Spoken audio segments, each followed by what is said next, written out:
Alumnos, gracias a Yuris P por en esta oportunidad convocarme y para hablar, como ya lo mencionó Marcelo, de un tema que creo yo que resulta muy importante actualmente, ¿no? Y que es el procedimiento de acceso a la información pública. ¿Cuántos de nosotros, a veces desde una perspectiva del administrado, ¿no? Ha solicitado alguna información a alguna entidad, por ejemplo, a una municipalidad, a un ministerio, ¿no? Y muchas veces sucede que, en este caso, la respuesta que nos otorga la entidad no está acorde con lo que hemos pedido, ¿no? O en todo caso, no nos dan un argumento sólido y concienzudo de cómo o por qué se nos está negando tal información, ¿no? Eso es desde un punto de vista de un administrado, ¿no? Como usted, como cualquiera de nosotros, ¿no? Pero también dentro del punto de vista de los servidores y funcionarios públicos que están dentro de una entidad, pues muchas veces existen situaciones que no permiten que se pueda otorgar la información porque existen supuestos excluidos, ¿no? Dentro del ámbito de la ley 27806, que es la ley de transparencia y acceso a la información pública. O también sucede casos, como los he podido ver en algunas oportunidades, de algunos administrados que tal vez hacen abuso un poco del derecho, ¿no? Y bueno, en este caso vamos a ver dentro de la ponencia que en este caso el derecho pues no avala el abuso del derecho. Por lo tanto, vamos a ver de qué manera pues uno como parte de la administración o en qué casos uno puede excluir o no responder a algunos pedidos, pero obviamente siempre dentro, ojo, de un marco de legalidad, ¿correcto? Vamos a pasar las diapositivas. Cualquier consulta, cualquier pregunta que ustedes tengan, les pediría que una vez terminada la ponencia puedan hacérselas llegar, en este caso a través del chat o con Marcelo directamente. Entonces, vamos a compartir las diapositivas.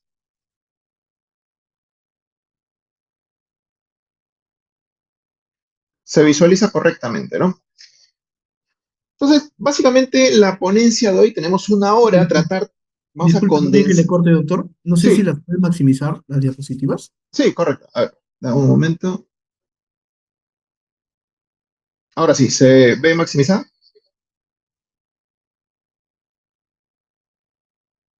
Sí, correcto, doctor. Perfecto. Entonces, justo estaba señalando que en este caso, en una hora vamos a tratar de condensar varios aspectos relacionados con el procedimiento de acceso a la información pública. Vamos a hablar un poco de aspectos preliminares, ¿no? ¿Cuál es la importancia del acceso a la información pública? Un poco de la base normativa, porque siempre es bueno saber cuál es el sustento o en qué normas legales se encuentra establecido este procedimiento, ¿no? Y todos los lineamientos relacionados con el acceso a la información pública. Vamos a ver un poco de las implicancias del derecho de acceso, cuál es el rol de los funcionarios, cuáles son los supuestos excluidos de la norma, entre otros aspectos más que van a ser de vital importancia y si nos queda un poco de tiempo, darles algunos lineamientos resolutivos que el Tribunal de Transparencia ha dado desde el año 2021, 2022 y 2020. Entonces vamos a ver lo que corresponde a los aspectos preliminares. Muchos nos preguntamos por qué es importante la transparencia, ¿no? Y es que nosotros pues estamos en un estado de derecho. Entiéndase que dentro del estado de derecho las instituciones deben brindar el acceso a toda la información que se considera pública. Tal vez muchos de ustedes podrán decir, doctor Segovia, pero vemos muchas veces que las autoridades buscan más bien lo contrario, ¿no? A veces buscan ocultar información y es obvio que este ocultamiento de la información pública nos lleva a ciertos actos, pues, de corrupción o inconducta funcional, ¿no? Que hemos visto, o acá en la diapositiva observamos, ¿no? Que en el año 2023, pues el Estado por la corrupción o inconducta funcional, pues ha perdido un promedio de 24.268 millones de soles. Entonces, eso es algo que resulta preocupante, ¿no? Y es por eso que la transparencia es una herramienta que nos va a permitir generar confianza y fortalecer la legitimidad de las autoridades, ¿no? porque como quien dice, quien nada debe, nada teme. Entonces, transparente a la información. De este modo, lo que se busca también es prevenir, como bien ya lo he adelantado, la corrupción e inconductas funcionales. Muchas veces el enemigo de estos funcionarios, servidores que buscan realizar actos de corrupción es mantener, como lo señalé, la información, ¿no?, reservada y guardada, como se quiere decir, ¿no? Sin embargo, nosotros tenemos el derecho de poder exigir la información, ¿no? Esto obviamente busca que se prevenga, ¿no?, actos en conductas funcionales. Además de ello, la transparencia es un mecanismo de control y fiscalización que tenemos todos nosotros los ciudadanos, ¿ok? Y podemos a través de ello, ¿no?, fiscalizar, ¿no?, la actuación de los servidores, de los funcionarios. Por ejemplo, vamos a ver si en un gobierno local queremos saber en qué se está invirtiendo el dinero, ¿no?, en qué se están invirtiendo los recursos que tiene una municipalidad, ¿no? Entonces yo puedo exigir a la municipalidad, necesito que me informes de qué manera se está, en este caso, usando los recursos públicos. Es una manera de controlar y fiscalizar que tenemos todos los ciudadanos, ¿no? Y además de eso, pues la transparencia posibilita el ejercicio de otros derechos, porque va de la mano, por ejemplo, con el tema del derecho a la salud, ¿no? ¿Qué sucede si a la vez, pues, alguien quiere acceder, por ejemplo, a mi historia clínica, ¿no? Vamos a ver más adelante que, solamente adelantando, por ejemplo, la historia clínica no puede ser solicitada en vías de acceso a la información pública. Entonces, este derecho, ¿no? El uso de la transparencia permite justamente articularlo con otros derechos más. Puede ser derecho al trabajo, puede ser derecho, como lo mencioné, a la salud, entre otros más. Entonces, acá hay una fórmula que me gusta siempre incluirla, ¿no? De la corrupción, seguro lo habrán visto en algunas otras ponencias o en algunos otros documentos, ¿no? La corrupción tiene una fórmula matemática, si se le quiere llamar de ese modo, ¿no? La corrupción es igual al monopolio más la discrecionalidad menos la transparencia, ¿no? Monopolio porque yo tengo el uso de los recursos, tengo el uso del poder para poder realizar ciertas actividades, ¿no? Si a eso yo le sumo, ¿no?, que la discrecionalidad, es decir, de acuerdo a lo que considere yo pertinente, utilizo esos recursos para algo que me convenga, para ayudar, digamos, o favorecer actos que no son correctos, ¿no? Y si a eso le agrego que no hay transparencia, pues tengo como resultado corrupción, definitivamente. Ahora, otro punto que es importante tocarlo es cuáles son las manifestaciones de la transparencia. ¿Ok? Tenemos tres tipos de transparencia, o si lo queremos llamar manifestaciones de transparencia. El primero de ellos es la transparencia pasiva o conocida como transparencia reactiva, ¿no? Y es que en este caso, pues, el Estado entrega la información a solicitud de una persona, ¿no? Yo me acerco a una entidad, me acerco a un ministerio, ¿no?, y requiero, por ejemplo, que se me otorgue el reglamento de organización y funciones de la entidad, ¿no? Entonces, el Estado entrega la información a solicitud mía. Entonces, ahí se configura una transparencia pasiva o reactiva, ¿no? Se pueden obviamente utilizar diversos formularios, puede ser un formulario físico, puede ser un formulario virtual, no necesariamente tienen que ser, ojo, los formularios que ya están preestablecidos, ¿no?, por la norma.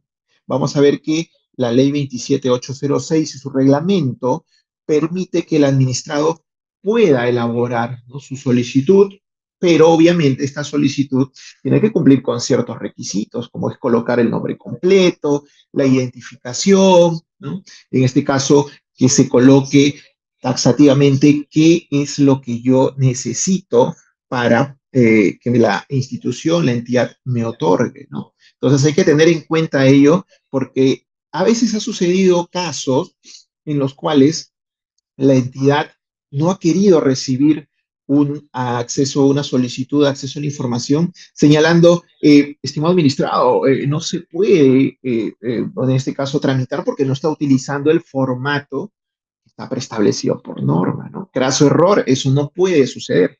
Al contrario, como institución debemos dar, en este caso al administrado, todas las facilidades.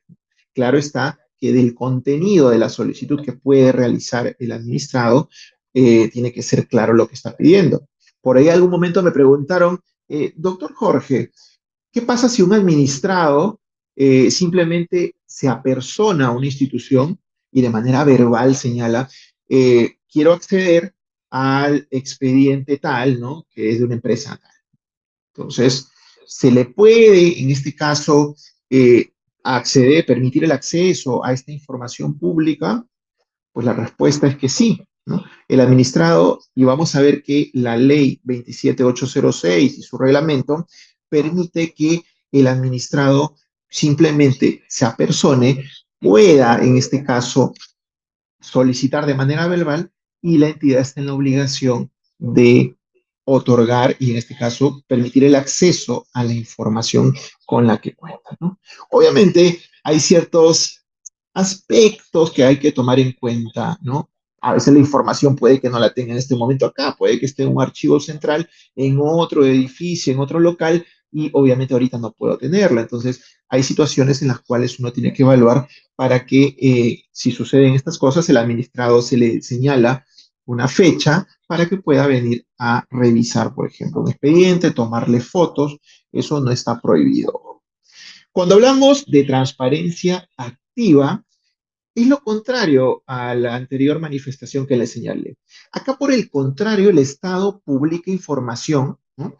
Sin que en este caso medie una solicitud, un requerimiento de información, ¿no? Existe, digamos, una obligación legal y por eso la propia entidad publica la información, la pone al alcance de todos para que pueda ser de conocimiento público, ¿no? Uno de los ejemplos muy claros en donde observamos la transparencia activa se da, por ejemplo, a través de los portales de transparencia estándar, ¿no? Usted ingresa a un portal institucional, vamos a suponer de la Municipalidad de Miraflores, y usted va a observar que tiene una serie de, en este caso, información. Por ejemplo, desde las resoluciones, por ejemplo, que emita el alcalde, la alcaldía, se encuentran alojadas ahí, ¿no? El tema de las remuneraciones de los servidores que trabajan también la encuentra ahí. La inversión pública, ¿no? También la encuentra en el portal de transparencia estándar.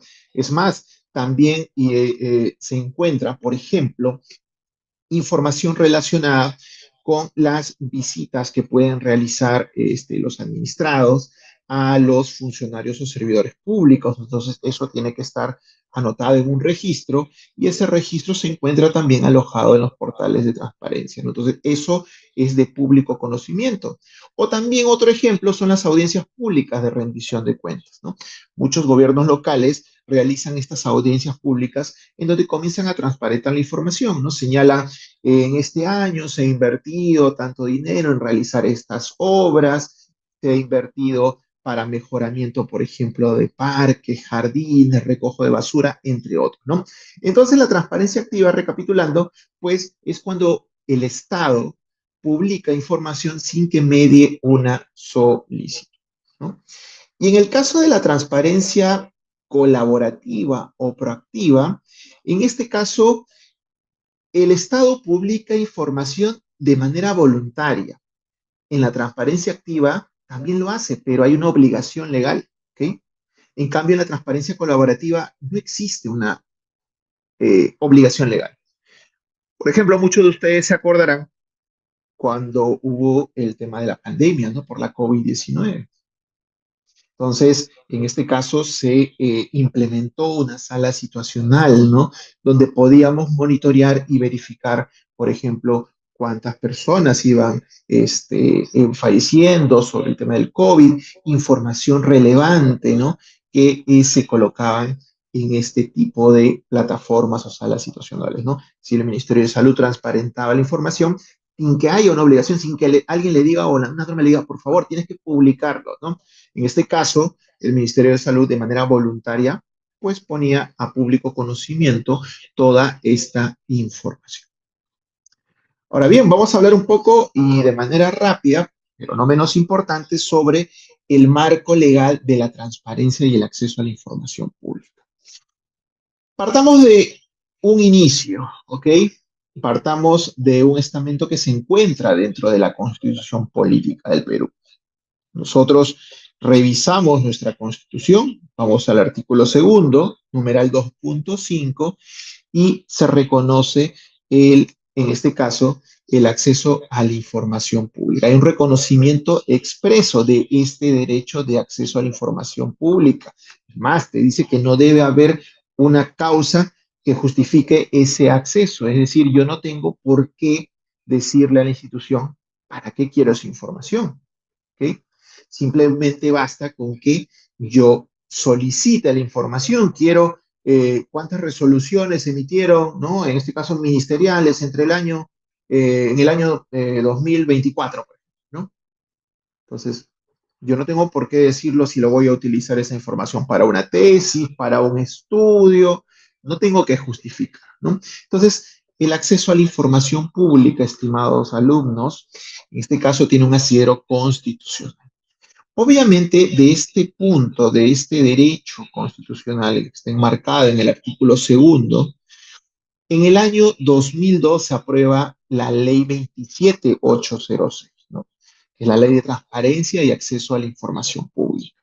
Y acá pues ya se va a desarrollar de una manera mucho más amplia, mucho más general, las disposiciones para el ejercicio del derecho de acceso a la información pública.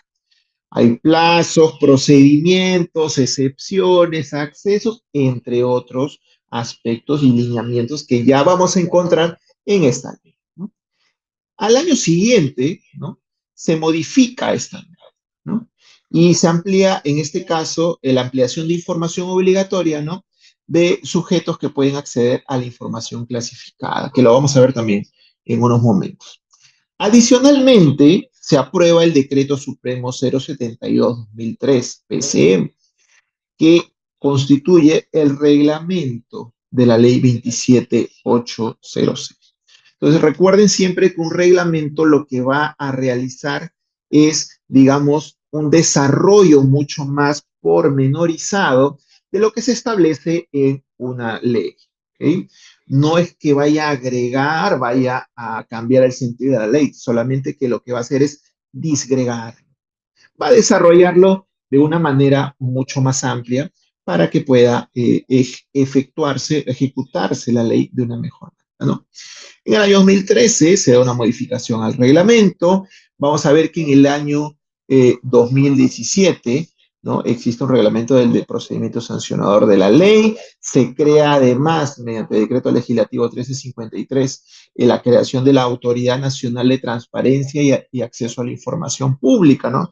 Como órgano gestor, y que a su vez se encuentra y forma parte del Ministerio de Justicia y Derechos Humanos. Asimismo, se crea el conocido Tribunal de Transparencia y Acceso a la Información Pública, ¿no? Que se constituye como un órgano resolutivo en última instancia administrativa. Vamos a pasar al año 2018, se dan algunas modificaciones al reglamento, igual al decreto legislativo se da la dación del decreto legislativo 1353, perdón, la modificación al decreto legislativo 1353, fortaleciendo a este Tribunal de Transparencia que iniciaba sus labores, ¿no? Que estaba todavía en pañales, por decirlo de una manera un poco popular, pero que en este caso se le va a dar, digamos, la preponderancia y que actualmente cuenta con ello, ¿no? En el año 2019, ¿no? Se establece el régimen legal de transparencia para instituciones integrantes del sistema de justicia y a la vez se aprueba con un decreto supremo 021 el texto único ordenado de la ley 27806. Solamente para hacer un paréntesis, recuerden que un texto único ordenado no es una nueva norma, no es una nueva ley. Ojo, la ley 27806 está vigente desde el año 2002. Lo que hace el texto único ordenado es compilar en un solo texto normativo, ¿no?, todas las modificaciones que ha podido tener una ley, ¿no? ¿Por qué? Porque a veces surge el detalle que uno busca, o yo pongo acá en mi buscador Google, ley 27806, y no me doy cuenta que estoy descargando una ley que, digamos, no se encuentra actualizada, ¿sí? Entonces, en este texto único ordenado se compila en un solo texto normativo toda la ley con sus modificaciones, ¿no? Es un compendio, si lo quieren llamar así, actualizado. En el año 2020 se da la estandarización del procedimiento de acceso a la información pública, ¿no? Se cobra 10 céntimos, si no me equivoco, por copias simples, ¿no? Y vamos a ver más adelante los costos de otros conceptos. 2021 se dan los lineamientos para la implementación y la actualización del portal de transparencia estándar que muchas instituciones no habían cumplido con implementar, ¿ok? A pesar de que este era un lineamiento obligatorio para todas las entidades. En el año que tenemos más adelante, en el año 2022, tenemos la modificación, ¿no?, del artículo 2.5 de la Constitución, ¿no?, y que la información protegida por el secreto bancario y la reserva tributaria también puede ser conocida previo levantamiento de la información, que en este caso se agrega al Contralor General de la República y al Superintendente de la SBS, ¿no?, para marcos o casos específicos de acuerdo a sus atribuciones, como lo que es el marco de una acción de control para el caso de la Contraloría y para aspectos específicos relacionados con la inteligencia financiera de la SBS. Y por último, en el año 2024 se aprueba un nuevo reglamento de la Ley de Transparencia y Acceso a la Información Pública, ¿no? Si ustedes pueden percatarse, desde el año 2003, ¿no?, está el reglamento, ¿no?, el Decreto Supremo 072, hasta el año 2024, ha pasado poco más de 20 años, ¿no?, haciendo un poquito de matemáticas por ejemplo. Entonces, mire cuánto tiempo ha pasado para tener un nuevo reglamento. ¿Y por qué es importante recalcar esto? Porque toda norma, toda ley, todo decreto, todo norma con rango de ley, en el devenir del tiempo siempre sufre modificaciones, ¿no?, del contexto en el cual se aplica. Tal vez los aspectos que en el 2003, ¿no?, estaba regulado el reglamento anterior, en la actualidad podían quedar un poco en desfase, ¿no?, porque surgen, ojo, temas como por ejemplo la tecnología, el uso de herramientas digitales que permiten otorgar la información, algo que en su momento, en el año 2003, todavía estaba, digamos, encaminándose, ¿no? Entonces, por eso es muy importante recalcar este punto, porque al final de cuentas tenemos desde el año pasado un nuevo reglamento, ¿no? Y que obviamente va a incorporar algunos aspectos que lo vamos a ver más adelante. A veces nos preguntamos cuáles son las implicancias del derecho de acceso a la información pública, ¿no? Ya lo he señalado que el derecho de acceso a la información pública tiene un asidero constitucional. Recuerden siempre, numeral 2.5 del artículo 2 de la Constitución Política del Perú.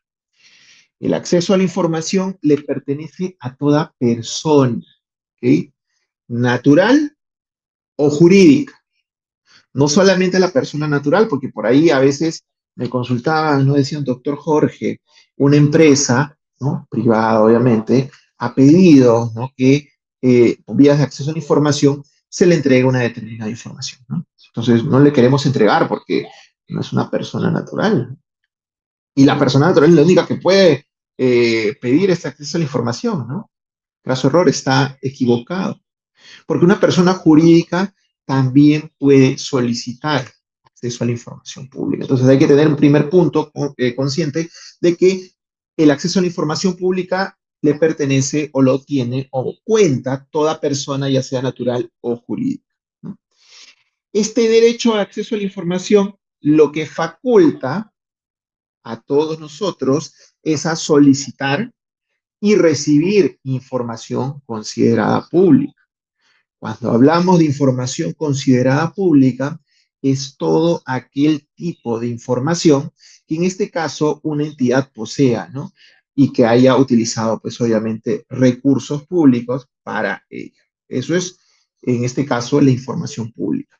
Y no solamente recibir la información pública, sino también que esta información sea brindada dentro de un plazo legal, ¿no? Oiga, imagínense que yo solicito información pública, ¿no? Vamos a ver más adelante que el plazo que tiene la entidad son 10 días hábiles y que me lo contesten dentro de 2 meses, ¿no? Eso está mal, ¿no? Porque obviamente me están entregando información que pedí, pero no está dentro del plazo. Obviamente vamos a ver también que esta, esta forma que a veces todavía conservan algunas entidades, ¿no? De no atender las solicitudes de acceso a la información pública tiene implicancias legales, ¿no? Y vamos a ver que también el reglamento establece una serie de infracciones que se dan tanto para los funcionarios como para los servidores que se encuentran o que poseen esta información. Obviamente hay excepciones también que vamos a poder verificarlas más adelante, ¿no? Intimidad personal, seguridad nacional o aquellas que se encuentren expresas por ley, ¿no? La información considerada secreta, la información confidencial y la información reservada. No se requiere justificar ni motivar el pedido, ya lo mencioné anteriormente, para yo solicitar una información pública no tengo que decir para qué la necesito, simplemente basta con que la solicite y punto. Lo que sí, en el caso de que usted requiera una información y requiera que esa información se las envíen de manera física, ¿no? Copias, o tal vez usted solicite un video, una grabación, entonces, en ese caso, sí el administrado tiene que asumir un costo de reproducción de ser el caso. Pero ojo, no necesariamente puede usted tiene que solicitarla de manera física, puede solicitarla de manera virtual a través que se le envíen por un correo electrónico, ¿no? Entonces, como les digo, actualmente pues todo el sistema informático, ¿no? El internet, los correos facilitan mucho la vida de, en este caso, los administrados. Los aspectos que se encuentran regulados en el texto único de la Ley de Transparencia y Acceso a la Información Pública van a ser los siguientes, van a ser obligaciones de los funcionarios, mecanismo de tutela del derecho de acceso a la información pública, un régimen sancionador, excepciones al ejercicio del derecho de acceso a la información pública, el ámbito de aplicación, ¿no? Tanto objetivo como subjetivo, y lo principal que vamos a ver en clase, el procedimiento para el ejercicio de este derecho. Cuando nosotros hablamos de los sujetos obligados, ¿no? A quienes se encuentran obligados, ¿no? A acceder a este derecho de acceso a la información pública, ¿no? Vamos a ver que esto se encuentra definido en el artículo 2 del texto único de la Ley de Transparencia y Acceso a la Información Pública, ¿no? Que nos habla justamente de que se encuentran, en este caso, todas aquellas instituciones, ¿no? Que se señalen en el artículo 1 del título preliminar de la Ley del Procedimiento Administrativo General, ¿no? La famosa LPAC, la 27444, ¿no? Cuando nosotros revisamos el artículo primero del título preliminar de la 27444, vamos a encontrar que se encuentran los siguientes sujetos, ¿no? El Poder Ejecutivo, a través de sus ministerios, organismos adscritos, el Congreso de la República, el Poder Judicial, los organismos constitucionalmente autónomos, Jurado Nacional de Elecciones, Ministerio Público, SBS, BCR, la Contraloría General de la República. Vamos a ver también que se encuentran obligados también los gobiernos regionales, los gobiernos locales, también las personas jurídicas de derecho privado, pero que realicen función administrativa, ¿no? Las entidades, organismos o proyectos y programas del Estado que tengan autonomía también se encuentran obligados. Y vamos a ver que el artículo 8 del texto único ordenado de la Ley del Procedimiento, de la Ley de Transparencia y Acceso a la Información Pública, establece que también se encuentran contemplados como sujeto obligados las empresas públicas. Pero acá hay que hacer solamente un pequeño paréntesis porque en el caso de las empresas públicas, la información que se requiera es aquella relacionada con, en este caso, los servicios públicos que puede brindar, ¿no? Como el caso, por ejemplo, de Sedapal. Yo podría solicitar acceso a la información pública, pero en información o en el sentido de aquellos aspectos en los cuales son relacionados con los servicios públicos, ¿no? Correcto. Hay una serie de principios del derecho a la información pública, solamente los voy a nombrar para que alcance el tiempo que tenemos. Universalidad, ¿no? Que toda persona es titular de derecho de acceso a la información pública. Máxima divulgación, que toda información generada, producida o en posesión de la entidad es accesible para todos, salvo, ¿no?, excepciones previstas en la ley. Que hay una motivación adecuada de la negativa. Ojo, no se trata de que simplemente si yo voy a negar una solicitud de acceso a la información, voy a decir, no se te puede dar porque simplemente no hay o no cuento con esa información, ¿no? Ojo, mucho cuidado para, en este caso, los alumnos que están acá y que, en este caso, trabajan en instituciones públicas, ¿no? En instituciones del Estado, porque se tiene que realizar una adecuada motivación. Vamos a verlo más adelante. En este caso, por ejemplo, prueba del daño se refiere a que en este caso la entrega de cierta información podría ocasionar un perjuicio a un determinado administrador, intimidad personal. En esos casos lo que se tiene que hacer, y ya les adelanto un poquito, ¿no? Si nosotros tenemos, por ejemplo, ¿no?, una boleta de pago de un trabajador, ¿no? Yo le exijo, pido por favor, entidad, eh, otórgame o dame una copia de las boletas de pago del doctor Segovia, ¿no?, de enero a abril del presente año. Entonces, ¿qué es lo que tiene que hacer la entidad? La entidad va a verificar las boletas, las va a entregar, pero va a verificar aquellos datos, ¿no? Aquellos datos que puedan dañar la intimidad. Por ejemplo, mi número telefónico, ¿no? Puede ser que en la boleta aparezca mi número telefónico, puede que aparezca mi correo personal, la dirección de mi domicilio, ¿no?, que es un tema de la intimidad personal. Por ahí aparecerán dentro de la boleta algunos descuentos, tal vez por un préstamo que yo he hecho, ¿no? Un convenio que hizo, por ejemplo, el BCP, ¿no?, con una entidad, con mi entidad, y producto de ello se me descuenta, ¿no? O algunos otros descuentos que, digamos, obedecen a un requerimiento mío, como los préstamos, ¿no? En ese caso, la entidad va a tarjar, o como lo conocen, tachar, ¿no?, esa información para que sea ineligible por parte, en este caso, del solicitante, pero sí va a dejar, por ejemplo, otra información como es el sueldo bruto, el sueldo neto, ¿no?, que en este caso percibe el trabajador. ¿Por qué? Por una sencilla razón, porque para hacer el pago, por ejemplo, del trabajador, se utiliza recursos públicos. Pero hay que tener mucho cuidado y revisar que la información que se está otorgando a un solicitante no cuente con datos que puedan dañar, por ejemplo, la intimidad personal, ¿no? Eh, en este caso, la segregación de la información, que es permitir el acceso a la información del documento si tiene acceso público. Por ejemplo, el ROF, el TUPA, ¿no? Es información que está colocada en la página web y que en este caso el acceso lo puede tener cualquier persona que ingrese a la página web.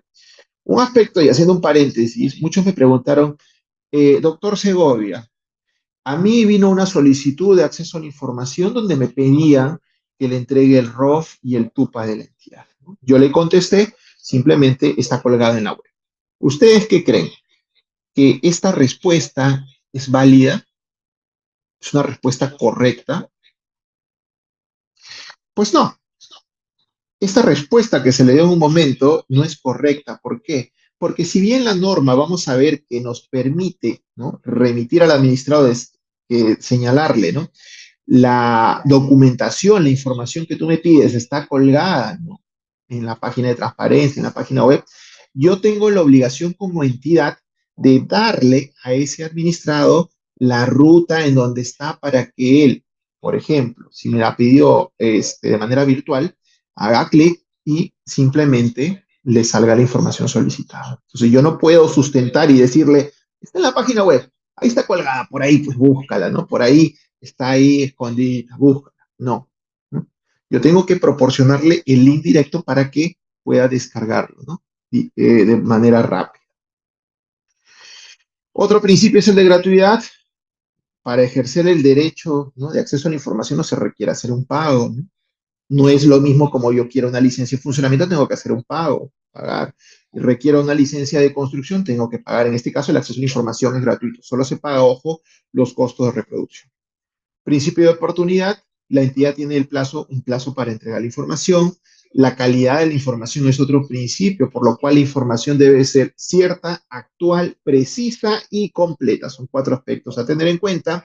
Debe haber un principio, o hay un principio de interpretación favorable, que en este caso se va de la mano con el principio del procedimiento administrativo de informalismo, ¿no? En el cual pues uno tiene que hacer de lado aquellas formalidades con la finalidad de garantizar la satisfacción del derecho de acceso a la información pública, lo cual no quiere decir que no se cumpla con el procedimiento establecido por ley. Tiene que ser un procedimiento sencillo y célere, evitar pues darle vueltas, evitar que si yo tengo la información al segundo día presentada, esperar al día 10º para recién presentarlo, ¿no? Yo si tengo al segundo día, al tercer día, lo entrego al administrador sin esperar que falte el tiempo.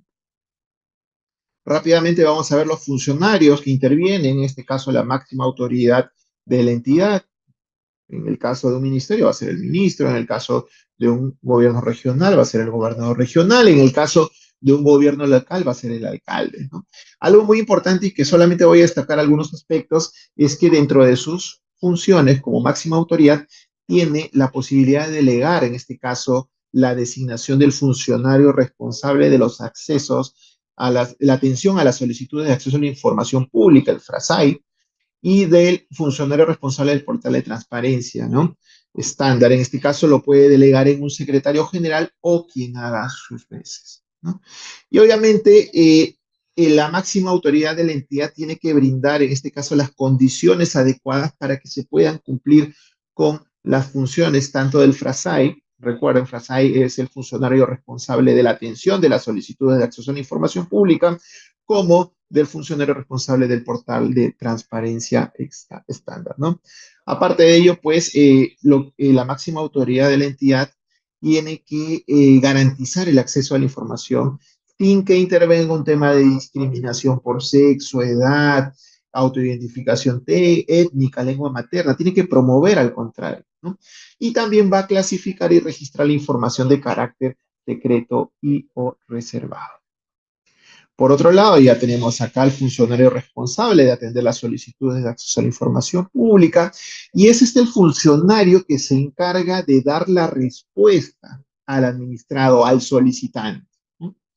En algunas oportunidades, también he podido notar en algunas instituciones que el funcionario responsable, ¿no?, el FRASAI, se encargaba de trasladar obviamente la solicitud al funcionario que cuenta con la información, poseedor de la información, y el funcionario poseedor de la información directamente contestaba al administrado, ¿no? Entonces, ¿qué pasó, no? Eso no puede realizarse. El FRASAIB es el nexo que hay entre la entidad, entre la autoridad que tiene o posee la información y el solicitante. Toda información que se le entregue al solicitante lo tiene que hacer por intermedio de la frase. Si no se va a entregar información porque no cuento, el área poseedora de la información le dijo al FRASAI, sabes que he hecho la búsqueda y puedo cotejar de que no cuento con esa información, entonces el FRASAI es el que va a comunicarlo al solicitante y le va a decir, obviamente de manera sustentada, no se cuenta con esta información. También va a encauzar aquellos solicitudes de acceso en las cuales, por ejemplo, yo verifico de que un solicitante me ha presentado su solicitud, ¿no?, un administrador su solicitud, y me está pidiendo información que como institución yo no la poseo, pero conozco que, por ejemplo, la puede tener otra entidad, ¿no?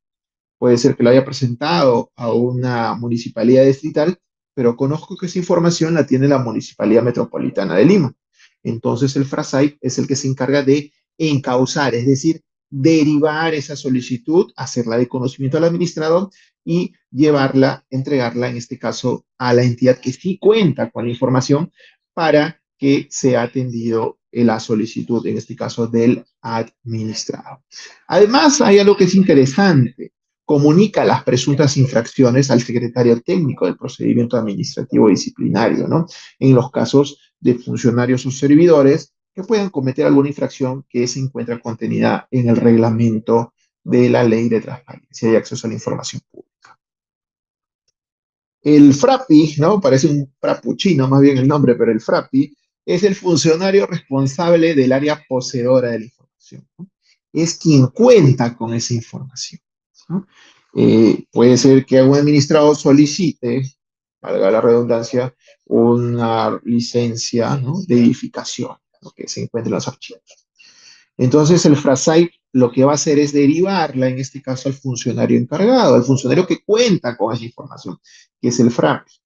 Entonces, este funcionario responsable va a hacer la búsqueda de la información, la va a remitir al FRASAI.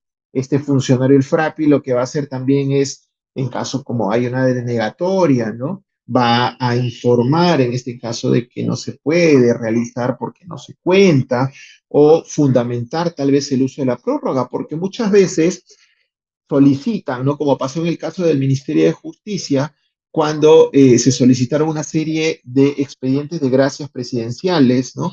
Por ejemplo, que en su momento emitió el presidente Alan García y pidió todos los expedientes que en este caso fueron aprobados durante su mandato, ¿no? Obviamente estamos hablando de expedientes voluminosos y muchos. Entonces, obviamente, esto no puede ser atendido en un plazo de 10 días, que es lo que te establece la ley.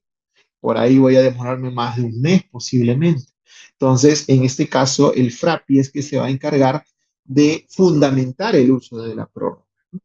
Va a decir, no puedo dártelo dentro de 10 días porque no tengo la capacidad logística, no tengo, digamos, recursos humanos que me permitan, no tengo, o es muy voluminoso, ¿no? En este caso, el FRAPI es el que va a fundamentar este uso de la prórroga.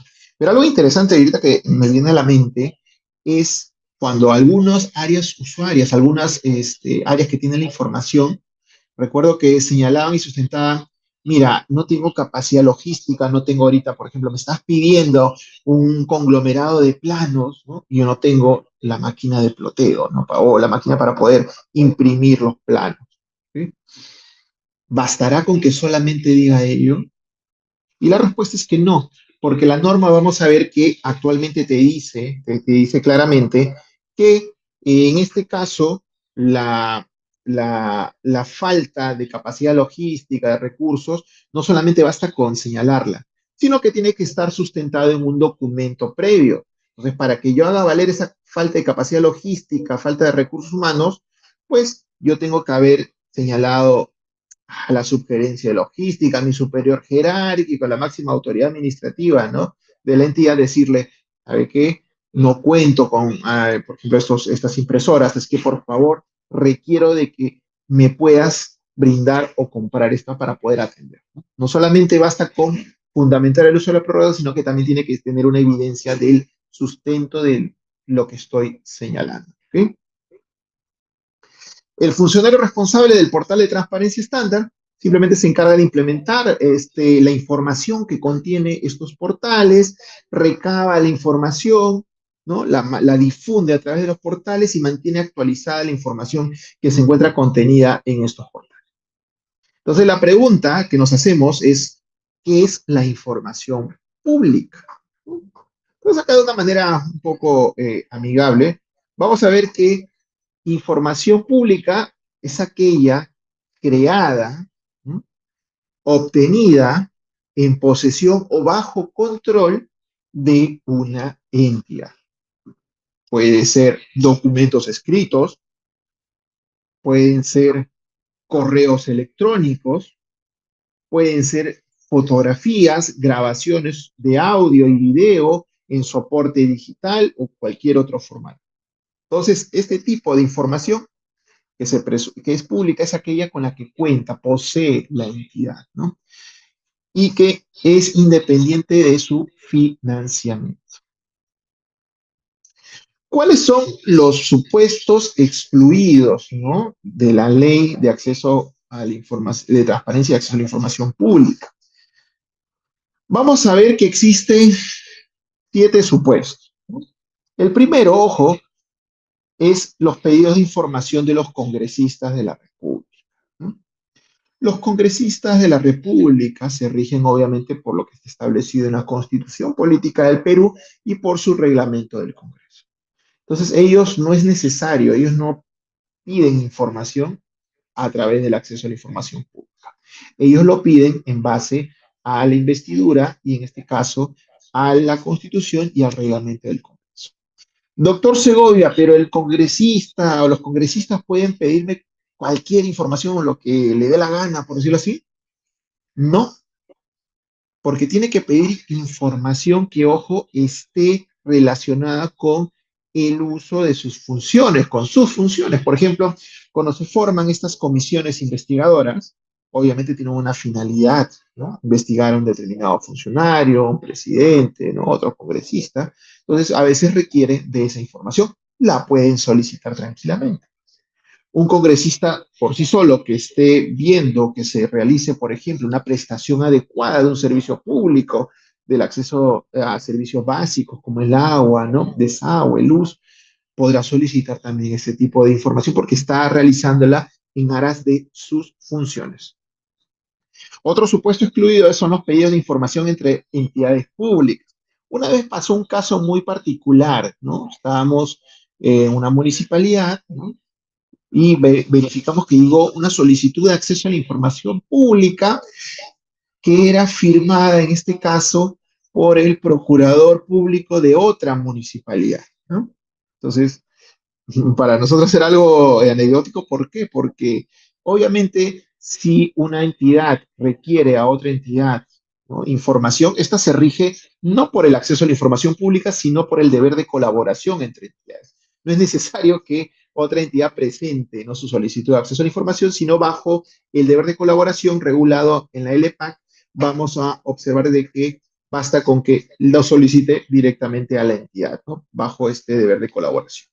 Tenemos los pedidos de información de autoridades con atribuciones específicas para requerir información, las que se rigen por la normatividad especial. Un juez puede requerir información, un contralor también puede requerir información siempre y cuando esté relacionado con actividades de control. Entonces, hay autoridades que no requieren del acceso a la información pública para obtener información. Pedidos de los administrados destinados a requerir audiencia, entrevista o consultar sobre algunas materias a su cargo, ¿no? Ojo, esto está enmarcado dentro del derecho de petición, ¿no? Yo como administrado puedo pedirle a la entidad, ¿no? Estimada entidad, ¿no?, quisiera saber o consultar si en este lugar, en esta dirección, yo puedo poner una empresa, puedo poner una fábrica, ¿no?, si la zonificación me permite. Yo lo puedo pedir, lo puedo requerir, pero no por la vía de acceso a la información, sino por el derecho de petición consultiva que, como todo administrado, posee. También está excluido las solicitudes de los administrados destinados a que la entidad haga constar un hecho en un documento específico. A veces sucede que viene fiscalización, ¿no?, y le digo, mi vecino está haciendo ruido, demasiada bulla, o al costado hay una construcción que no me deja dormir, me atolonda porque es demasiado fuerte. Entonces ahí yo le pido, por ejemplo, en este caso, al fiscalizador de que haga un acta y que pueda, en este caso, constar lo que está realizando la empresa constructora, ¿no?, o los ruidos que se están generando. Entonces, yo no puedo solicitar vía esa información que se realice este tipo, en este caso, de constatación. Otro supuesto excluido es los pedidos para la obtención de información especial a entidades que cuenten con una ley autoritativa u otra norma que cumpla con la legalidad. A ver, esto los puede marear, como lo está señalado, pero se lo voy a poner con un ejemplo muy sencillo. Usted se acerca a la SUNAR, ¿no?, a pedir una copia de algún título, ¿no?, o algún asiento que esté en el título. Yo no puedo ir a decirle, mire, por acceso a la información tiene que darme, ¿no?, esta copia literal, ¿no? de este título habilitante, de este título que se encuentra establecido ahí, y encima tengo que pagar 10 céntimos porque ya sabemos que está estandarizado el costo. No, no se puede. ¿Por qué? Porque hay instituciones como SUNAR, como la RENIEC, ¿no?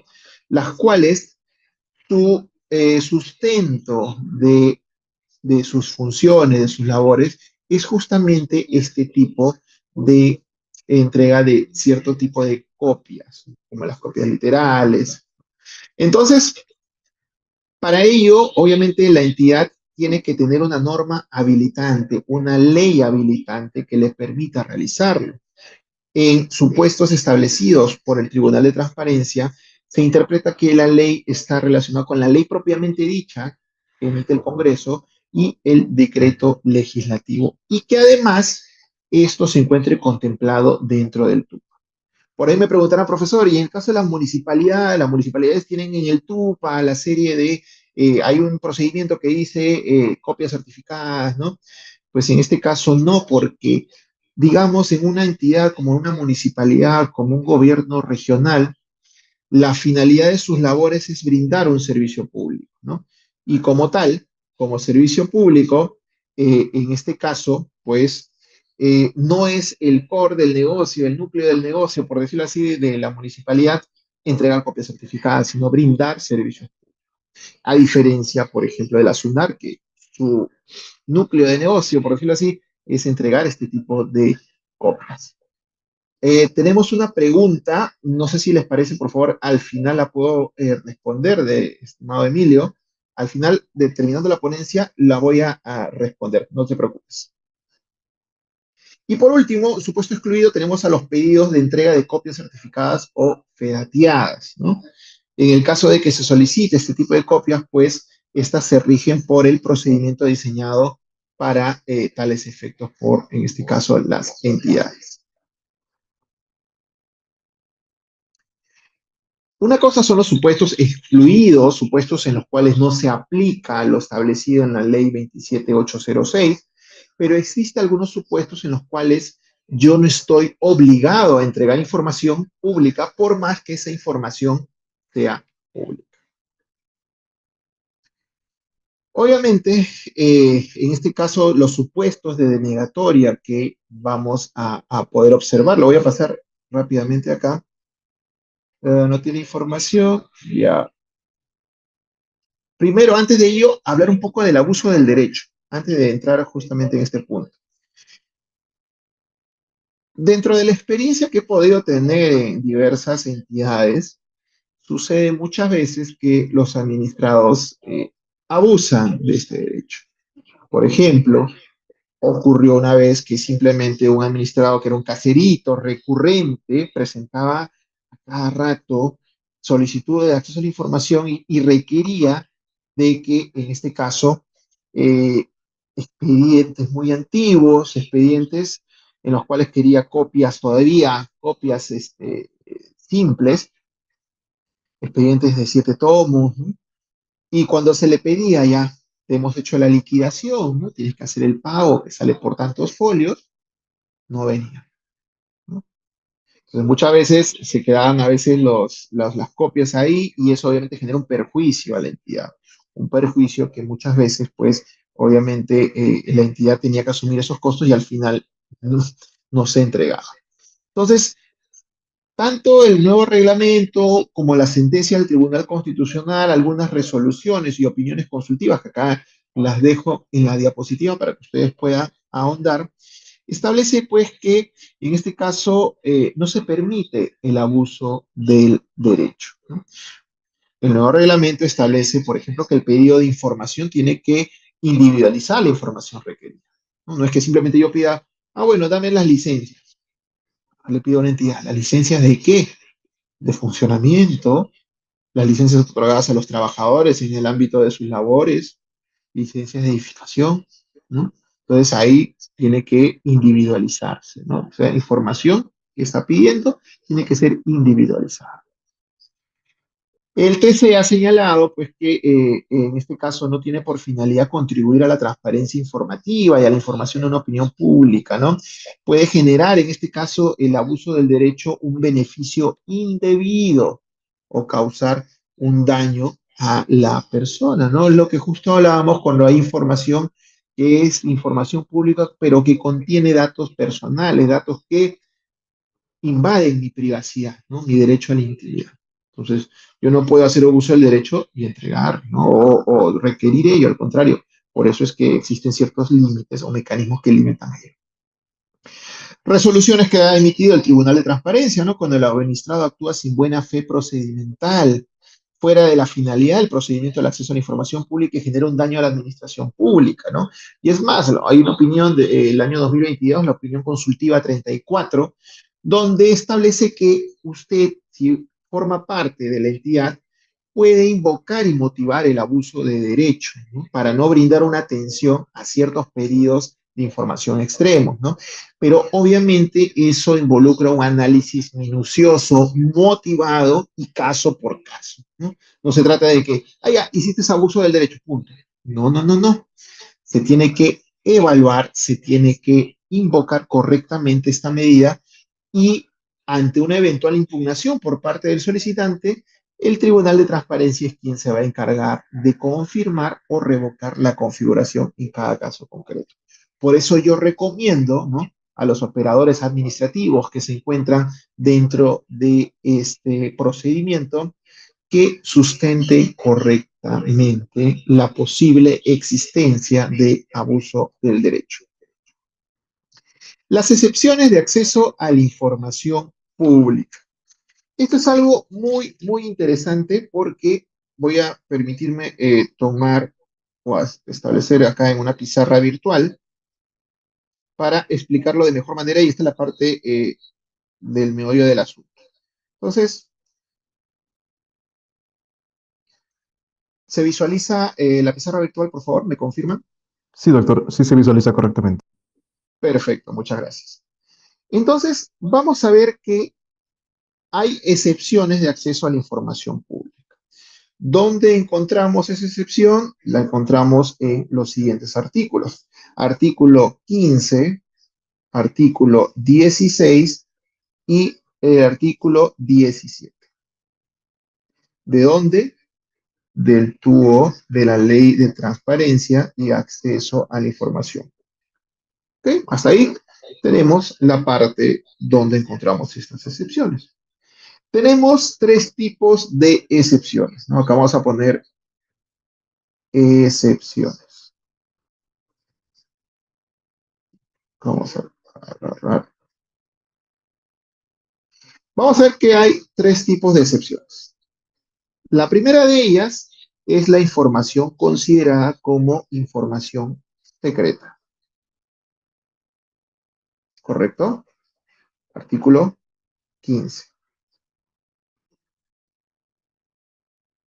La siguiente excepción es aquella considerada como información reservada.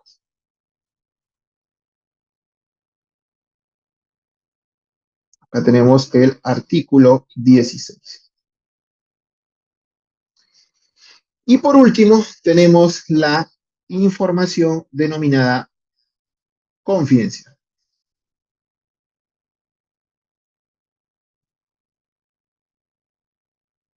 Artículo 17. Acá voy a, para no confundirlos, parece 170. Les pido de antemano mil disculpas por, en este caso, mi letra un poco. Entonces, tenemos tres tipos de excepciones, ¿no? Información no pública, que es secreta, reservada y confidencial.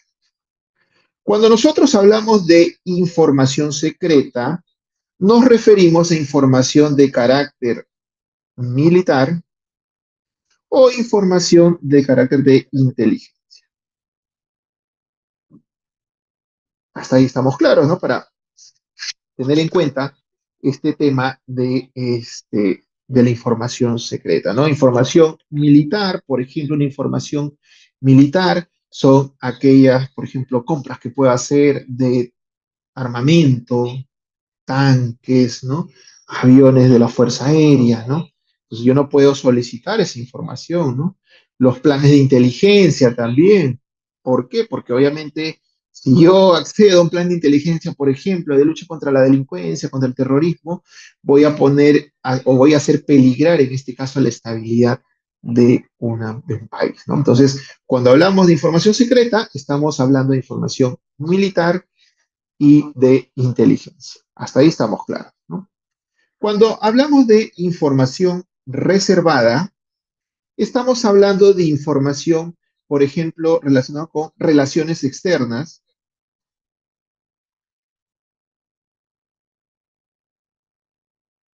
y también con aspectos de orden interno.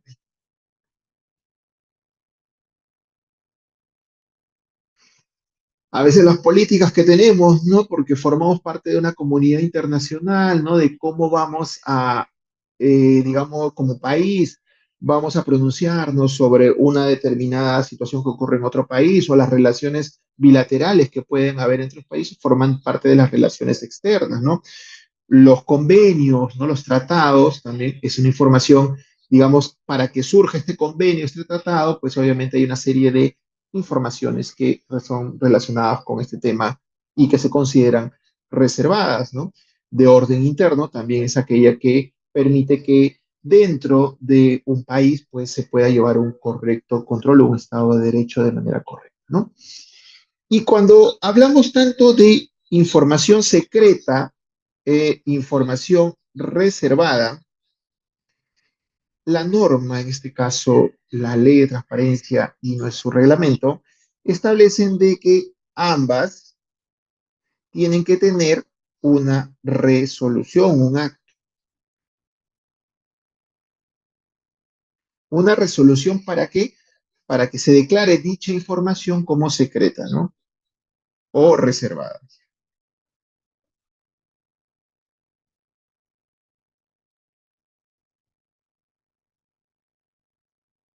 para que se declare como información secreta o reservada. Es decir, que yo no puedo aducir, no te puedo entregar esta información porque es secreta o porque es reservada si no tengo una resolución que declara que ese tipo de información está constituida de ese modo, ¿no? Entonces, si no hubiera esa resolución, lamentablemente no voy a poder, digamos, generar una excepción del acceso a la información pública. Con respecto a la información considerada confidencial, vamos a ver que hay una serie de tipos que vamos a considerar como información confidencial. Voy a poner acá en todo caso información confidencial.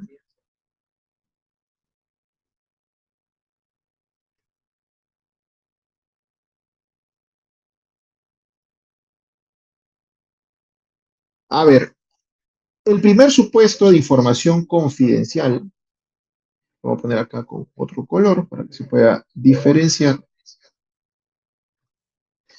es aquella información que sirve de privilegio deliberativo.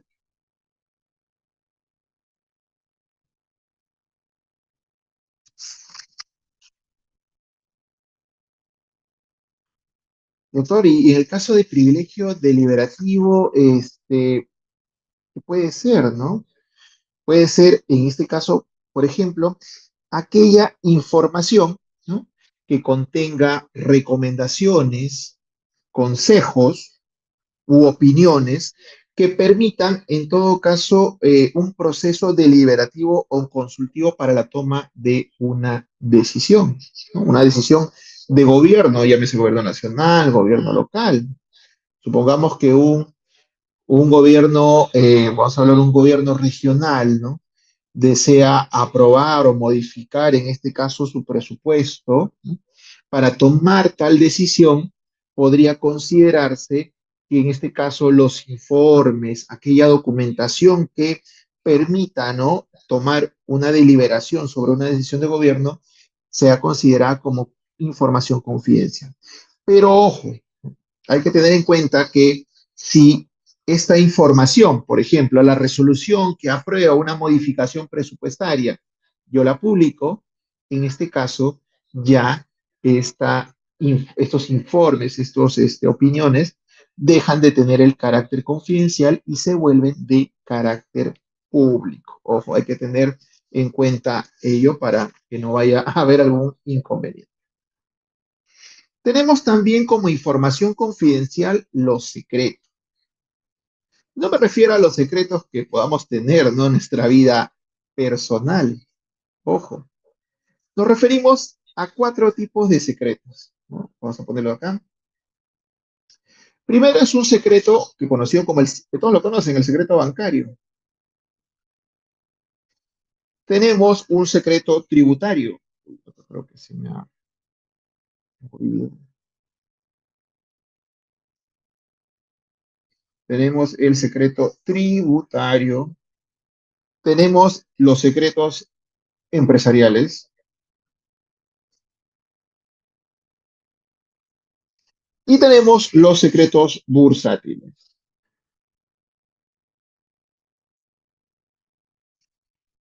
En el caso de los secretos bancarios, pues sabemos que está relacionado con operaciones pasivas, depósitos captadas por el sistema financiero, ¿no?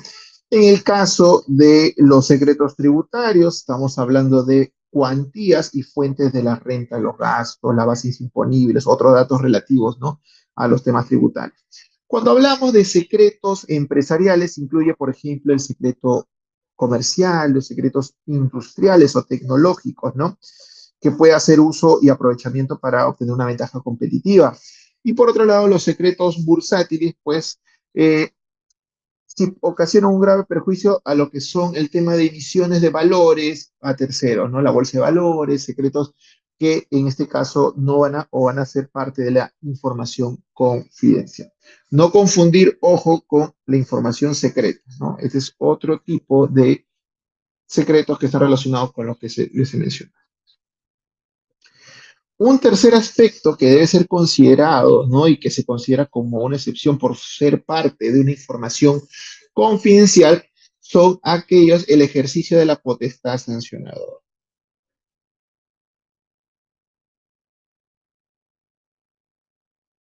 La famosa potestad sancionadora. En este caso, la potestad sancionadora se encuentra referida cuando pues, el Estado, la entidad, tiene la capacidad de perseguir una infracción que comete un administrado.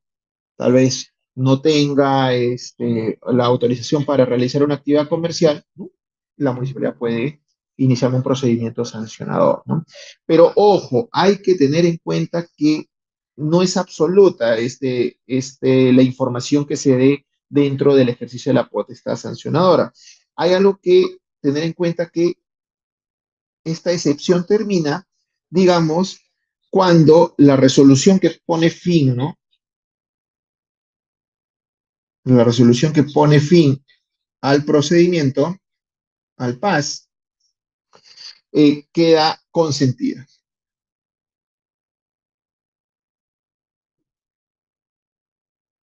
Consentida, hablamos cuando la resolución, pues ya el administrado no ha interpuesto ningún recurso y simplemente, pues en todo caso, el administrado considera, bueno, estoy de acuerdo con la sanción que me han puesto, ¿no? Eso es consentida. Y también cuando transcurren más de 6 meses de iniciado el PAS.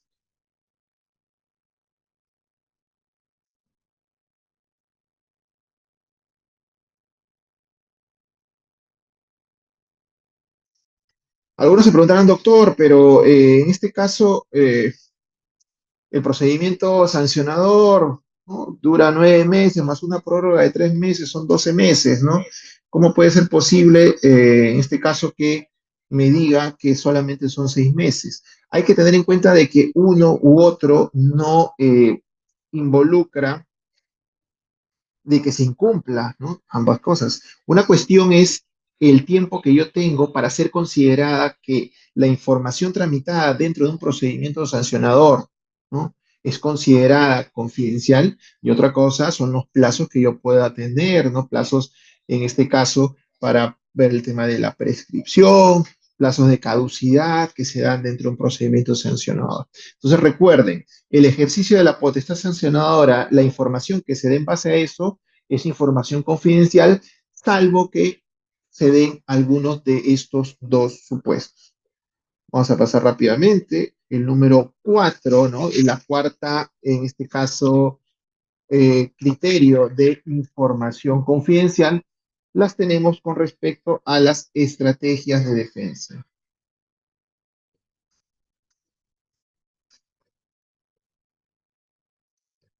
Pero acá hay algo que es muy interesante, porque el artículo 17, el numeral 17.4, nos dice que se considera como estrategia de defensa, ¿no? La información que se obtenga de asesores jurídicos o abogados,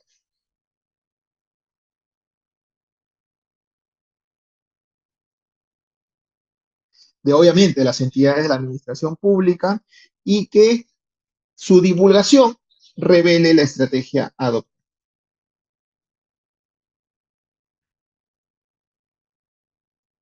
Puede ser de que tal vez la entidad eh, tenga un juicio, ¿no? Tenga un juicio, eh, vamos a suponer, contra un trabajador, ¿no?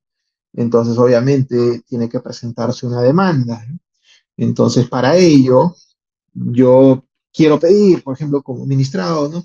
Quiero que me pasen los informes legales, los informes que van a sustentar, en este caso, la elaboración de la demanda, ¿no? En esos casos, yo podría decir que esos informes forman parte de una estrategia de defensa porque han sido elaborados por asesores jurídicos, por abogados de la entidad y por lo tanto es información confidencial que yo no podría revelar, ¿no? Porque obviamente la revelo, se me cae la estrategia legal, ¿no? ¿Quién va a querer perder, en este caso, un juicio? Puede ser, como les digo, un proceso judicial o un procedimiento administrativo, algún procedimiento que la entidad o Indecopi, por ejemplo, haya sido una entidad, ¿no? Entonces, en esos casos, las estrategias de defensa, la información sobre estrategia de defensa son consideradas también, en este caso, información confidencial. Tenemos un penúltimo tema que es los datos personales también.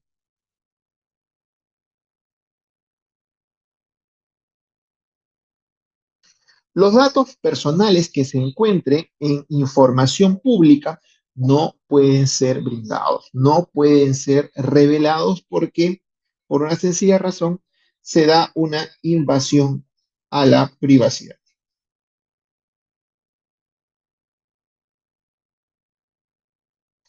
Por ejemplo, alguien más me preguntó, doctor, ¿y qué pasa con si yo pido, por ejemplo, eh, los currículos, ¿no? De los servidores de una determinada área o de un determinado servidor, ¿no? El legajo, lo que se llama el legajo, ¿no? Que cuenta con los currículos, las constancias, los certificados, ¿podré entregarlo? ¿No? En este caso, la respuesta es sí se puede entregar porque forma parte de información pública que posee el Estado, pero, ojo, en este caso la entidad tiene que proteger los datos personales que puedan estar dentro o contenidos dentro de esa información. Ya lo he dicho en un momento. Número telefónico, correos electrónicos personales, ¿no?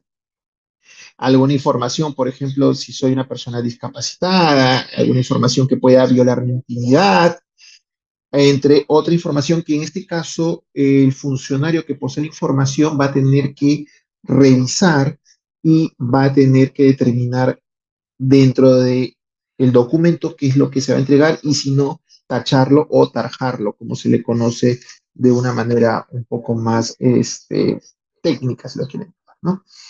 Y tenemos una última que es otros que establezca la ley. Como vamos a ver más adelante con el caso, y esa es una pregunta que algunas veces me han preguntado, me han comentado, ¿no? Doctor Segovia, y en el caso, por ejemplo, de los chats, ¿no? Que se dan a través de WhatsApp, ¿no? Usando un equipo móvil que es de la entidad, comprado por la entidad y proporcionado por la entidad, podrá constituirse, podrá constituir, en este caso, una acceso a la información pública. Yo podré pedir, ¿no?, del funcionario tal. La respuesta es que no. ¿Por qué? Porque en este caso ya hay pronunciamientos y es más, hay una ley justamente relacionada con el tema de protección de datos de comunicaciones que establece que esto es información privada, ¿no? Por más que haya sido usada o se haya generado usando un equipo móvil comprado por la entidad, ¿no? En este caso, y obviamente brindado por a uno de los servidores, a uno de los funcionarios, entonces tenemos que tener en cuenta de que en este caso los registros de WhatsApp no pueden ser otorgados por la vía de acceso a la información pública. Es más, el mismo Tribunal Constitucional ha señalado, ¿no? Vamos al artículo 2 de la Constitución, numeral 10, y dice al secreto y la inviolabilidad de sus comunicaciones, ¿no? Y en este caso, pues obviamente se ha realizado ahí una, un pronunciamiento, un criterio que señala que efectivamente los mensajes, por ejemplo, de WhatsApp no pueden ser divulgados o entregados vía acceso a la información. Ahora vamos nuevamente a retomar la diapositiva para continuar con la presentación. Ustedes, tengo entendido que tienen en posesión las diapositivas. Acá está un poco más detallado lo que hemos estado hablando, el tema de los secretos, el ejercicio de la potestad sancionadora, las estrategias de defensa, los datos personales. Estamos acá justo hablando un poco del tema de las remuneraciones, las planillas, qué es lo que se puede dar. Por ejemplo, también es factible de que un administrado solicite el reporte de ingreso de salida de los trabajadores, ¿no? Eso también es información pública, ¿no? El número institucional, por ejemplo, que tengo, ¿no?, asignado, eso no es información pública. El número como tal es, perdón, eso es información pública, perdón, ¿no? El número de teléfono institucional. Mi número privado, eso sí, no es información pública. Ahora, ¿qué sucede muchas veces? Sabemos que dentro del procedimiento nosotros tenemos 10 días para poder contestar, ¿no? Dentro de los 2 primeros días, ¿no?, en el que se traslada la solicitud al funcionario que posee la información, dentro de esos primeros 2 días, quien posee la información va a tener que determinar si va a poder cumplir con el plazo de 10 días o va a necesitar un plazo adicional, ¿ok? Mucho cuidado con eso. Se tiene 2 días de ingresada la solicitud para poder determinar ello. Si el funcionario que posee la información dentro de los 2 días le señala al funcionario responsable de atender las solicitudes, le dice, mira, por la voluminosidad de los expedientes, de la información, no voy a poder entregarla dentro de 10 días, voy a utilizar, qué sé yo, 35 días, 40 días, entonces tiene que establecer, en este caso, si es mayor a 30 días, un cronograma. Eso es muy importante que lo tengan en cuenta. Si es menor a 30 días, basta con que se le diga, administrado, voy a atenderte, voy a entregarte la información dentro de tal día. Pero si es más de 30 días, tengan en cuenta de que sí se requiere un cronograma. Ahora, yo puedo ir entregando información de manera parcial, no significa que voy a esperar el último día para mandarlo, ¿no? Puedo en ese cronograma decirle administrado, cada semana te voy a entregar información, te voy a ir entregando la información que me solicites hasta completar la totalidad de él. Sí se puede realizar, pero como les comento, tengan en cuenta de que esta evaluación que se realiza dentro de los 2 primeros días. En este caso se presenta la solicitud. Doctor, ¿y qué pasa si? Porque a veces errar es humano, ¿no? Lo mando tarde, no lo veo, igual podría hacer esta entrega parcial. La norma no establece de que no se deba hacer, ¿no? Se puede hacer, pero tengan en cuenta porque el no cumplir con los plazos es, en este caso, una infracción que se puede sancionar al servidor por no realizar. Entonces, yo lo que sugiero es, esténse pendientes, ni bien llega la solicitud de acceso a la información pública, revisen Fíjense si pueden contestarla dentro del plazo o necesitan un plazo adicional y por ello se le comunique oportunamente a través del FRASAI al solicitante que se va a realizar de esta. Vamos a ver, obviamente también sucede de que no existe información o tal vez yo diga, no, la información que me solicitas es secreta, reservada o confidencial, ¿no? Entonces, ¿qué es lo que debo hacer yo como, en este caso, poseedor de la información? Yo como poseedor de la información o área que podría tener la información, tengo que sustentar de manera adecuada por qué voy a o se va a negar la solicitud al administrador. Si hablo que es un tema secreto, reservado, confidencial, tengo que sustentar el por qué. Han existido casos en los cuales simplemente se ha señalado, es que la información es confidencial. Ya, perfecto, pero ¿qué más, no? O sea, tiene que estar correctamente sustentada. Para ello, muchas veces el tribunal, cuando ve que este tipo de sustento no ha sido lo adecuado, declara, por ejemplo, la apelación fundada y requiere que la entidad entregue la información, en este caso solicitada. Para iniciar un procedimiento de acceso a la información pública, se puede realizar a través de la mesa de partes, virtual o presencial, a través de formularios virtuales, a través de correos electrónicos específicos, o ha sucedido casos en los cuales yo le mando al secretario general directamente su correo institucional. ¿Y qué sucede ahí? Algunos funcionarios decían, no es el conducto regular, lo dejo ahí. Pero no debe pasar eso. ¿Por qué?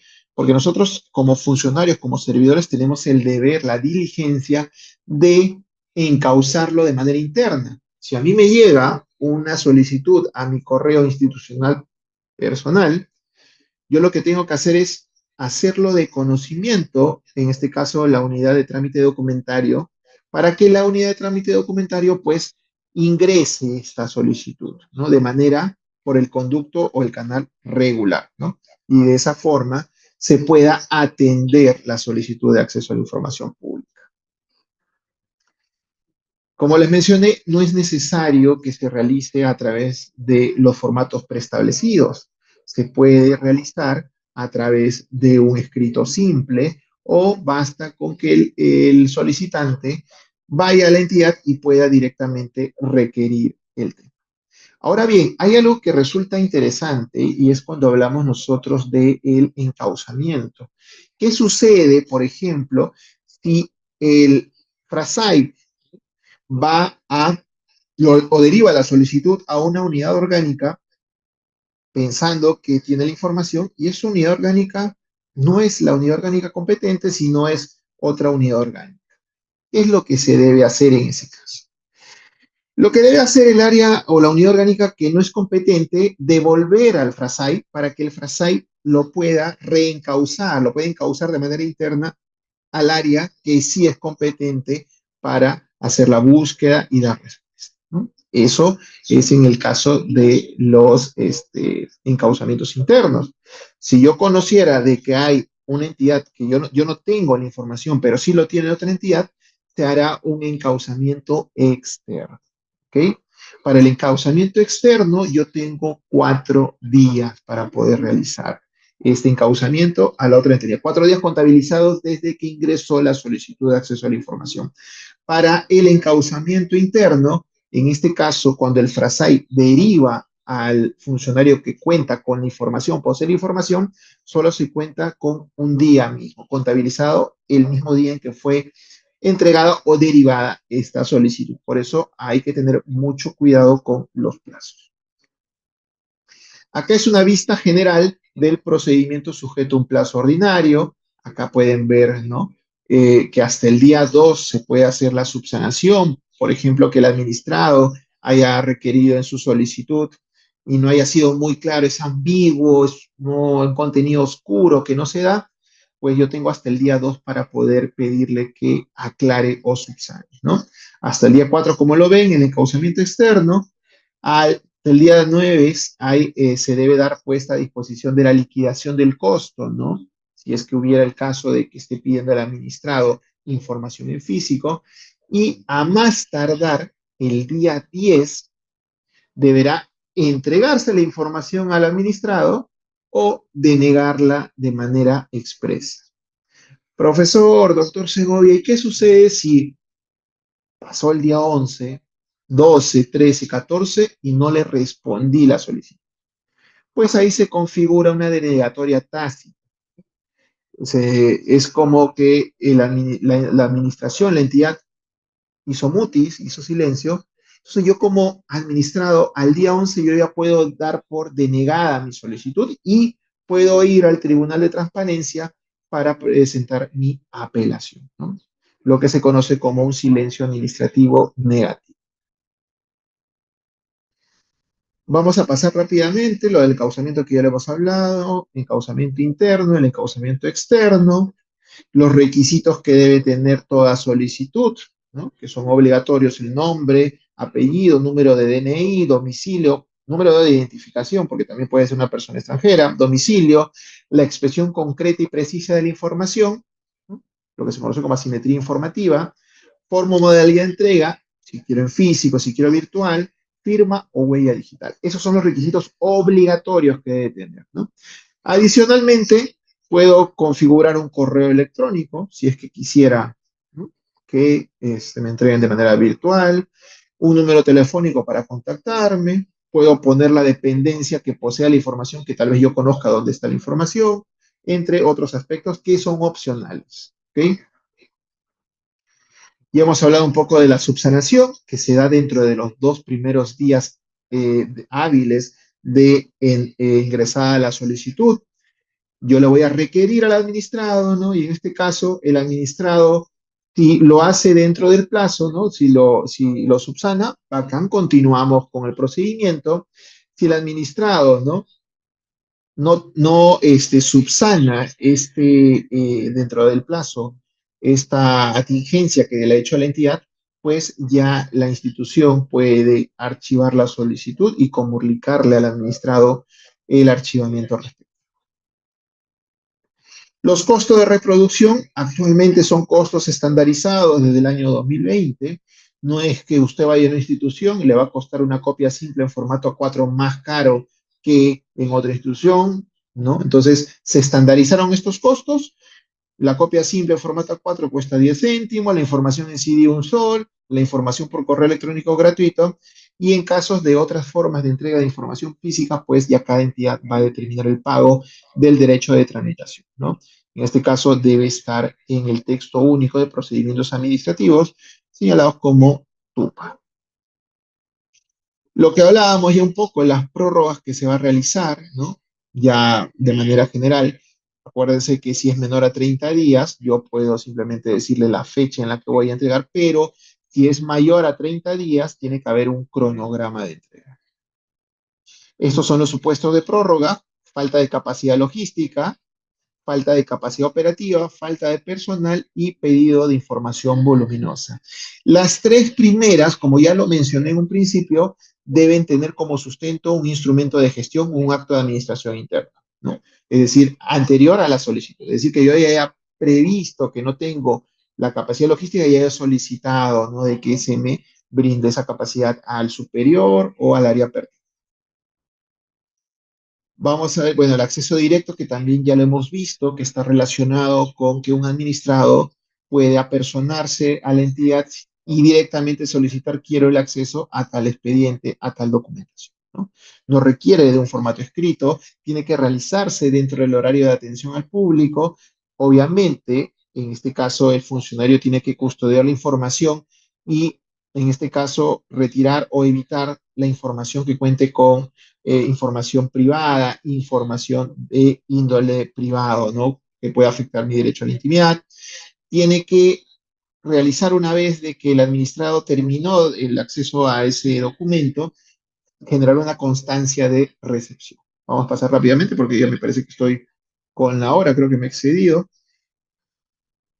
La vulneración, pues, obviamente, del derecho al acceso a la información pública es cuando no se me entrega una información o es una información que yo no he pedido o no en la manera que se me haya otorgado, ¿no?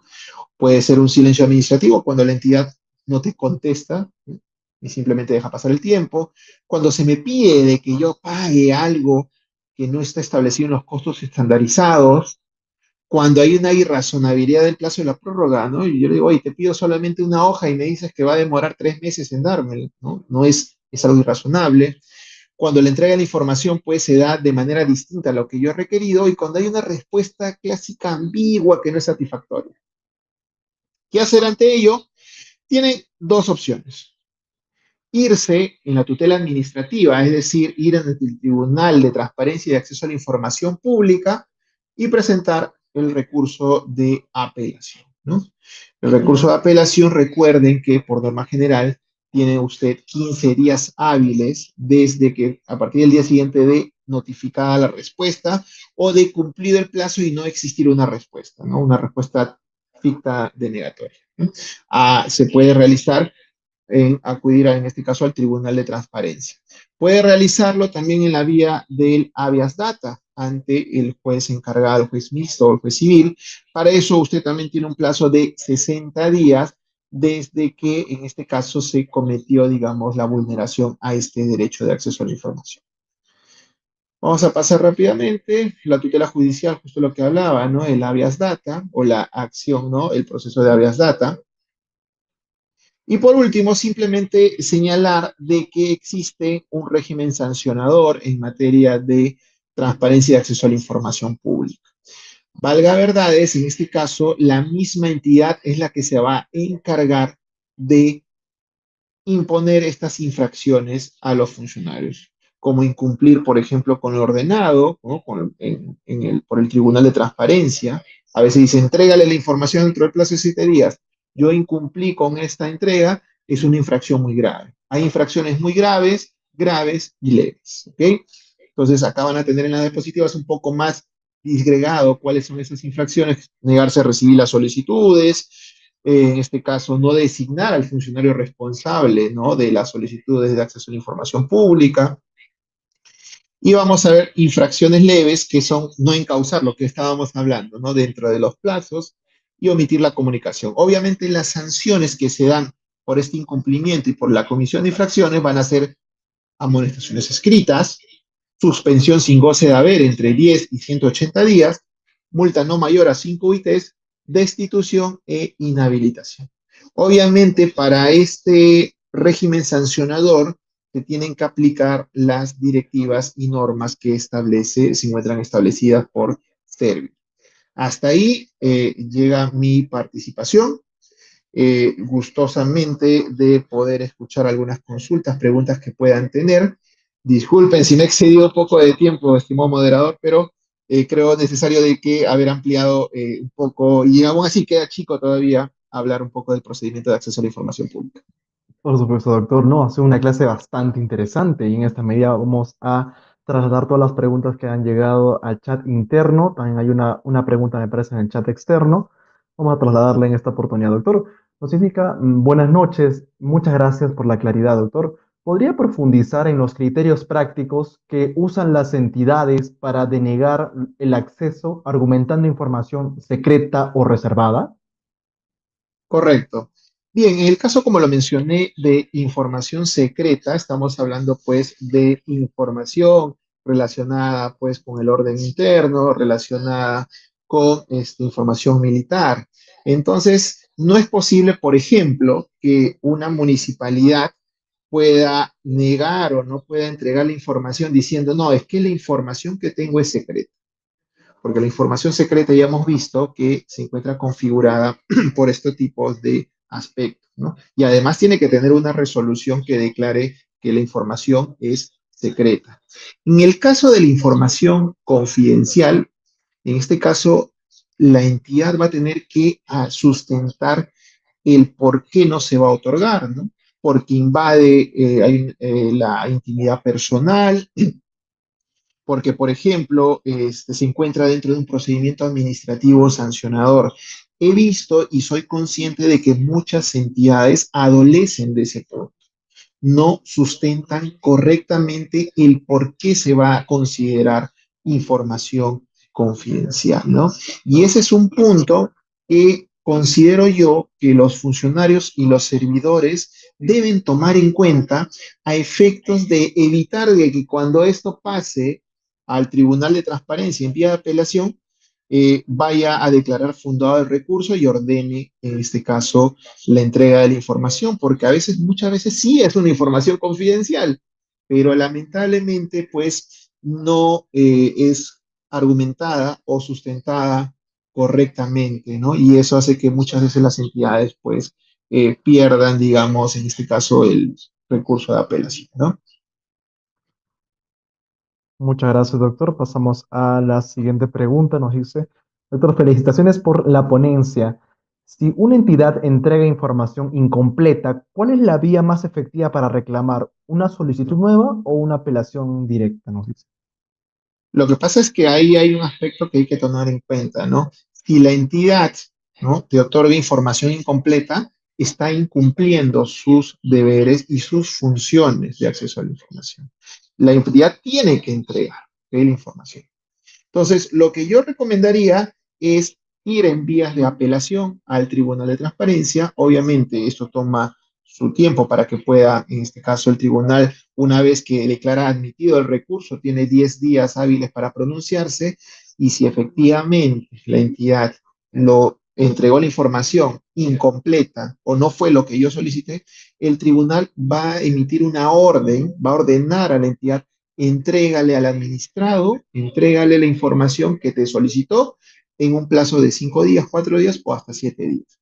Yo sugeriría ello, ¿por qué? Porque el tribunal va a, en este caso, como lo repito, va a emitir una orden, va a ordenarle a la entidad, y la entidad no puede negarse a cumplir con el mandato establecido por el tribunal. Perfecto, doctor. Muchas gracias. La siguiente pregunta es, doctor, muy interesante su exposición. ¿Cómo opera exactamente el silencio administrativo negativo en este procedimiento y qué implicancias tiene para recurso de apelación? Correcto, y agradezco la pregunta porque es un punto que es muy importante profundizarlo con ello. El silencio negativo se da cuando la entidad no se pronuncia dentro de un plazo establecido por ley.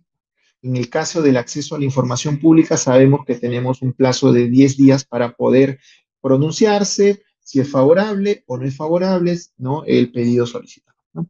Cuando en este caso no se emite el pronunciamiento dentro de los 10 días, al día 11, es decir, al día siguiente ya de vencido el plazo, el silencio negativo lo que nos permite es ir en apelación al tribunal para que el tribunal pueda, en este caso, ordenar la entrega de la información requerida. Recuerden siempre que en todo procedimiento administrativo, no solamente en este caso de acceso a la información pública, el silencio administrativo negativo habilita al administrado a que pueda presentar los recursos impugnatorios para hacer valer su derecho. Muchas gracias, doctor. La siguiente pregunta, la doctora Rosa nos indica, excelente ponencia, doctor Segovia. ¿Puede una municipalidad cobrar más de 10 céntimos por imprimir copia de planos, alegando que los planos miden más de una hoja 4? Lo que pasa es que ya hay costos estandarizados, pero si ustedes se dan cuenta, esos costos estandarizados hablan de una hoja a nivel A4, ¿no?